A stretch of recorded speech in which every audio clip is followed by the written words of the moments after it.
மாண்புமிகு பேரவைத் தலைவர் அவர்களே, அவங்க முடிச்சிட்டு வரேதான். மாண்புமிகு தொழில்துறை அமைச்சர் தான். முன்னாள் முதலமைச்சர் உட்காரு. மாண்புமிகு உறுப்பினர் வந்து கேள்வி கேட்டிருந்தாரு. இந்த திட்டத்தை கைவிட்டுட்டீங்க, கையகப்படுத்திய நிலத்தை வந்து என்ன பண்ண போறீங்கன்னு.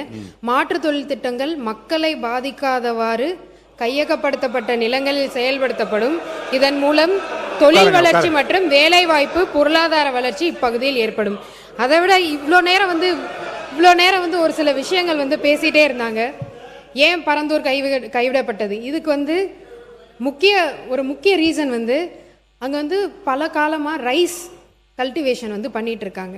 அதாவது 3 சீசன்ஸ், சாம்பா, தலடி, சொர்ணாவரி அப்படின்ற 3 சீசனில் டிஃப்ரெண்ட் அந்த இது வந்து நம்ம கல்டிவேட் பண்ணிட்டு இருக்காங்க. ரொட்டேஷனில் கிரவுண்ட் நட்டும் சுகர் கேனும் பண்ணிட்டு இருக்காங்க. அதே மாதிரி ட்ரை சீசனில் பல்சஸ் அண்ட் மில்லட்ஸ் வந்து பண்ணிட்டு இருக்காங்க. இதை தவிர 10,000s of metric ton rice வந்து ஆனுவலி தமிழ்நாடு சிவில் சப்ளைஸ் கார்பரேஷனுக்கு வந்து கொடுத்துட்டு இருக்காங்க அங்கே இருக்கிற விவசாயிகள்.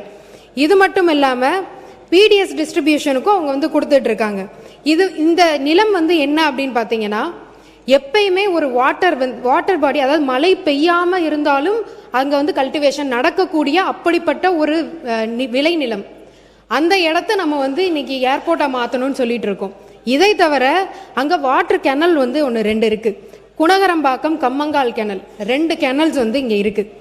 இது வந்து எப்படி உங்களுக்கு செயல்படுதுன்னா, ஒரு ப்ரெஷரை ரிலீஸ் பண்ணி அந்த வாட்டர் பாடி வந்து தானாகவே அடையார் ரிவருக்கும் செம்பரம்பாக்கம் லேக்குக்கும் இன்னைக்கு வந்து போய்கிட்டு இருக்கு. இதை நம்ம அழிச்சிட்டோம் அப்படின்னா ஆட்டோமேட்டிக்காக சென்னை சிட்டிக்கு வந்து உள்ளேயே ஃப்ளட் வர்றதுக்கான பல வாய்ப்புகள் இருக்கு. இவ்வளவையும் நம்ம அழிச்சு நம்ம ஒரு பரந்தூர் ஏர்போர்ட், நாம வந்து ஏர்போர்ட் வேணான்னு சொல்லவே இல்லை.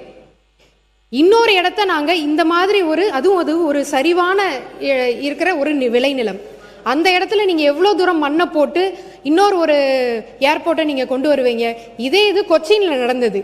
இதனால 14 நாள் வந்து அந்த ஏர்போர்ட் வந்து பூட்டி கிடக்கப்பட்டது. இதே மாதிரி ஒரு விளைநிலத்தை கொண்டு வந்து அந்த ஏர்போர்ட் 14 நாள் பூட்டி கிடந்தது. இது மட்டும் இல்லாமல் இன்னைக்கு எங்களுடைய மாண்புமிகு முதலமைச்சர் அன்னைக்கு ராகுல்ன்ற ஒரு பையன், இந்த பையன் அன்னைக்கு ஒரு பேட்டி கொடுத்துருந்தாங்க. எங்களுக்கு பரந்தூர் விமானம் வேண்டாம், நாங்கள் என்ன அந்த விமானத்தில் பறக்கவா போகிறோம் அப்படின்னு எங்களை காப்பாத்துங்கன்னு ஒரு வார்த்தை சொன்ன அந்த ஒரு வார்த்தைக்காக இன்னைக்கு இந்த அறிவிப்பு மக்கள் கொண்டாடுறாங்க. அங்கே நடந்த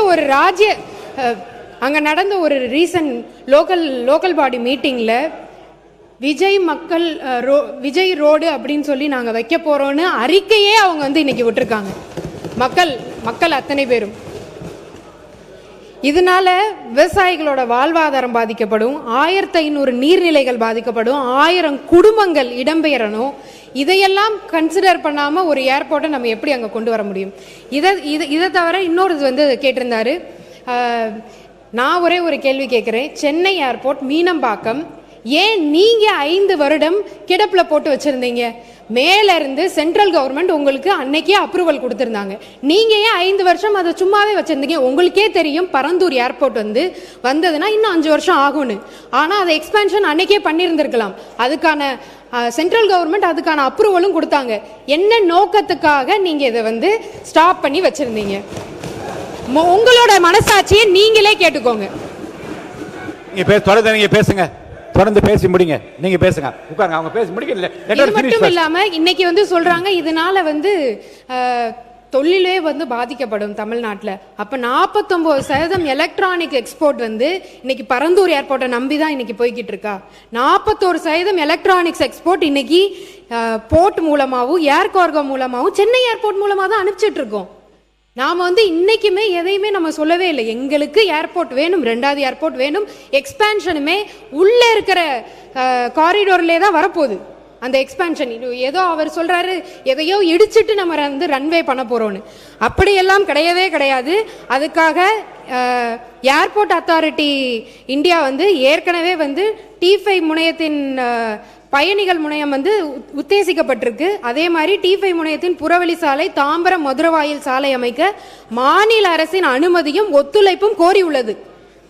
நெக்ஸ்ட் 10 வருஷத்துக்கு இது வந்து நம்மளுக்கு கண்டிப்பா ஒரு இது இருக்கும். அதே மாதிரி அடுத்து செகண்ட் ஏர்போர்ட் மக்கள் பாதிக்கப்படாம, விவசாய நிலங்கள் பாதிக்கப்படாம, அதே மாதிரி சிப்காட்டும் அதே மாதிரி இருக்கிற மக்கள் பாதிக்கப்படாம, விளைநிலங்கள் பாதிக்கப்படாம, அப்படி இருக்கிற நிலங்கள் மட்டும்தான் கையகப்படுத்தப்படும்.